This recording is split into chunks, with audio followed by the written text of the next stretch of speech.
Governor Andrew Cuomo in the state of New York. The Biden administration now being pressured to investigate the New York governor as the nursing home scandal rocks the Empire State. But Cuomo is defending the decision to delay releasing information on COVID-19 deaths, adding there's nothing to investigate. Take a listen.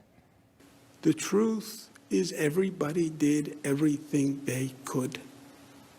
The truth is you had the best medical professionals and advice on the globe. The truth is, it was in the middle of a terrible pandemic. The truth is, COVID attacks senior citizens. The truth is, with all we know, people still die in nursing homes today.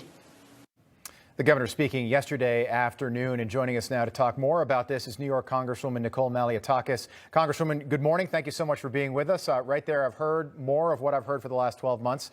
Arrogance, sanctimoniousness, and still, I couldn't believe this, no apology to the 15,000 families that lost somebody in nursing homes because of Governor Cuomo's executive order. Do you think there's a chance that we see this governor hauled away in handcuffs at some point?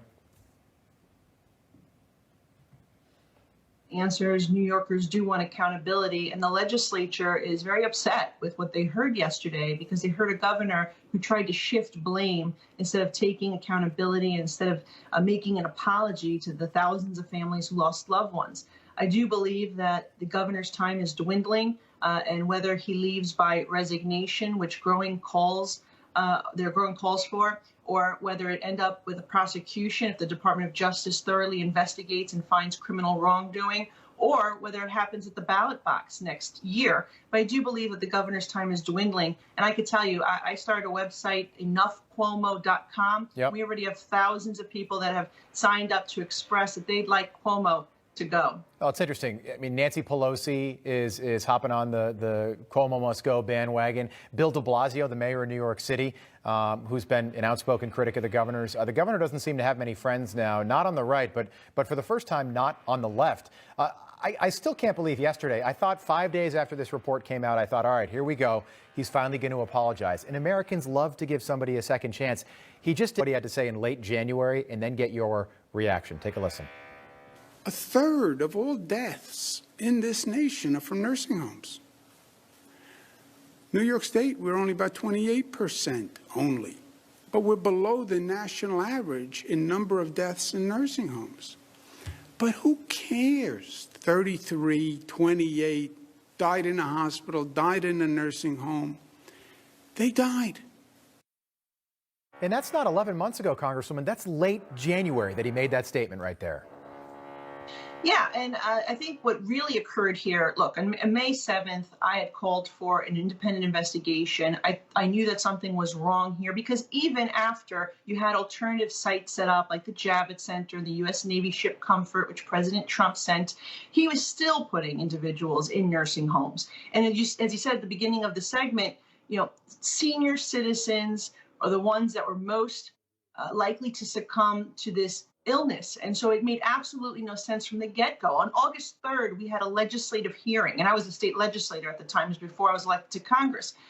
He sent his health commissioner, who came and ran out, didn't answer any questions. They've been stonewalling the entire time. So then to tell the legislature yesterday that this was simply that they were waiting to respond to the Department of Justice inquiry. That inquiry didn't come until weeks after the state legislature had its hearing in early August. So they had been stonewalling this entire time. And as you know, now we know that he underreported the number of positive patients that went into these nursing homes. There were about 9,000 altogether. And then he underreported the deaths by 50%, which turns out to be more like 15,000 seniors that died in these nursing homes. And they all occurred after the March 25th executive order. At least majority of them did. Congresswoman, I think you're being generous, underrecorded. He lied. He just lied. He lied to New Yorkers. He lied to the American people. And meantime, he's got the liberal media fawning over him. He wrote a book. In the middle of the pandemic. The pandemic's not over yet. His book is called Leadership Lessons During the COVID-19 Pandemic. I want to read you an entertainment Weekly Review that his book got, by the way. This is, I mean, somebody actually wrote this. It said, quote, "The hero that America never realized it needed until he was on our television screens every night has taken his talents to the page." And Lawrence O'Donnell at MSNBC said, quote, "It's a book unlike anything ever written by a governor before because no one has lived through and managed the crisis that he has." I think you make a good point. Is this the end of Governor Cuomo as governor in New York, no fourth term? And do you think that this means the end of his presidential ambitions as well?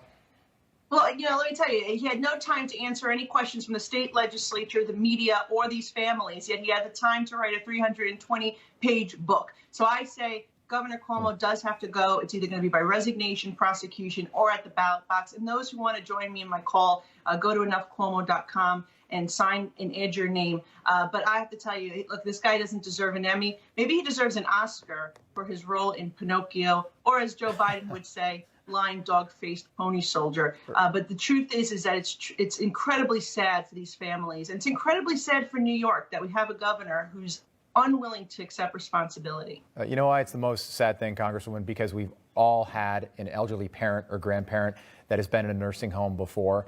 And just to think about 15,000 people that died that could still be alive today if it were not for his dishonesty and his decision making. Now, by the way, if he made that executive order early on in the pandemic and he owned it and apologized, I think people would understand. You know, we didn't know what was going on with this virus back in March, but a year later, almost, to still not come out and apologize to those families is a slap in the face. And by the way, 39 states in this country have lost fewer people total than New York State has lost in nursing homes. Shocking. Well, he certainly owes New Yorkers an apology, and I think that, if you look at what Governor DeSantis did in Florida, he was actually criticizing Governor DeSantis early on for their approach, but it turned out to be the right approach. And I think the real question that most New Yorkers have is why, when there were alternatives, even after there were alternatives, because initially there weren't, but there were alternatives set up just weeks later, why did you continue to place individuals into these nursing homes who you knew were positive for months? He did it for months after. And that, to me, is the really unacceptable part. And that's the part that needs to be investigated, along with the cover-up that we now know took place thanks to his chief of staff. And this guy was almost our attorney general.